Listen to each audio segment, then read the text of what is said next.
Hey guys, it's Dami and I'm going to be doing a product review on a book by BoldLeads called Ways to Growth Hack Real Estate. And as you can see, it is actually a very thin book. It's not long at all. And the words are actually really huge, if you can see.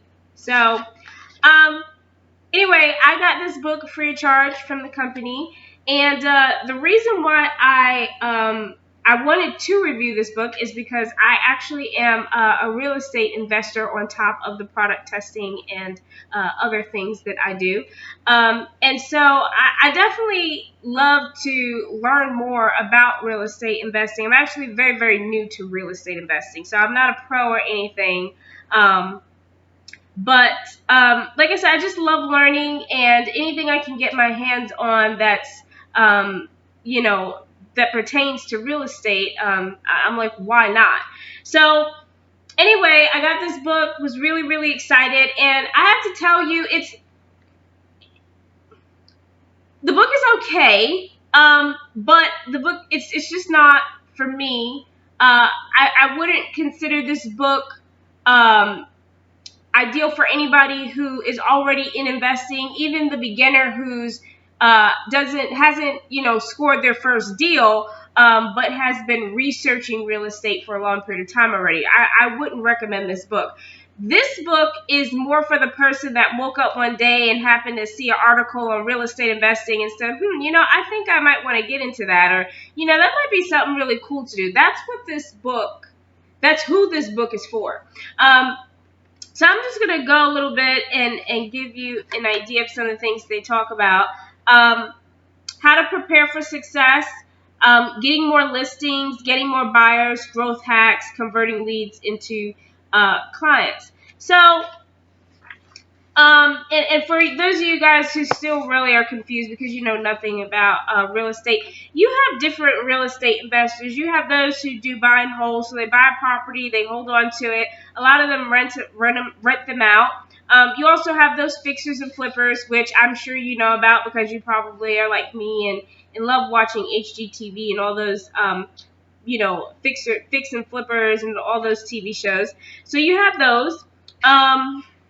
You have those rehabbers that they buy distressed, like just really messed up properties, and they gut them down, which involves like pretty much leaving nothing but the frame of the house, and just redoing it all over. And I'm going to tell you, a friend of mine who's a real estate agent as well, she I saw a home that she rehabbed, and it is amazing. Rehabbing's not for me. I'm not a rehabber. I don't have the time or the patience.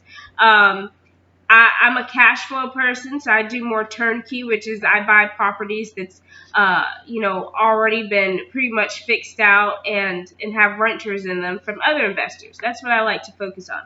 So back to this book, okay? Now that you know a little bit about me and how I fall into this whole real estate thing, and why you should probably take my advice on why this book is okay for certain people. So anyway, how to prepare to success. It tells you about adopting the ideal mindset. It talks about creating a real estate toolbox. So and it's simple stuff like having a Google Calendar, using email and autoresponders. I mean, stuff that, it's pretty straightforward. Getting more listings, understanding the mindset of potential sellers. That is something that I'm still learning about getting more listings and not just using the MLS. But they just talk about distressed sellers, empty nesters, sellers motivated by a significant life event. That's a good thing to know. They home values, listing prices, real estate market data. You got to know your data when you're doing real estate. I'm going to tell you something. Real estate investing is not as – it is easy. It is easy, but you need to know your numbers. You need to know what you're doing. Development strategies. And, I mean, all these topics are like – okay, for example, this one, getting more listings is literally like 2 pages, literally. So, and if it was like a real book, whereas a bigger book, it'd probably be a paragraph because it's actually really big words like, anyway, understanding what your home is worth. We buy houses for cash, which I'm sure you guys see that all the time. Getting more buyers, getting people to purchase the homes that you buy. Off-market properties that you're not going to find on Trulia, Realtor, MLS. Then they talk about AdWord campaigns, Craigslist posts, ads, Facebook ads, and that's just for getting your name out there and to reach potential home buyers. Local exposure, gross commissions, talk about old school and new school stuff, sale techniques. I mean, and that's pretty much it. This honestly, you're only going to read 22 pages, okay? I read this in like maybe a few months. Here, it's nighttime. I'm half tired, so bear with me. 22 pages. It took me like just a few minutes to read this. So, like I said, it's stuff that pretty much you should already know. It's stuff that you can literally Google. And this is also stuff that if you're really interested in real estate investing, you've already learned all this. You're already talking to seasoned investors that's been doing this a long time. It's going to give you the same information and more. So yeah, like I said, this is mainly for somebody who woke up one morning and said, that just might be for me because I read this article about blah, blah, blah. Or the person who just might have been out somewhere and heard some investors talking about, their deals and cash flows and how much money they made off property. And they walked out there saying, hey, that sounds like something really cool. So that's what this book is for, okay? And again, it is called Ways to Growth Hack Real Estate. So, that's the end of my review. I wouldn't buy it. I don't need it. Like I said, I'm already an investor.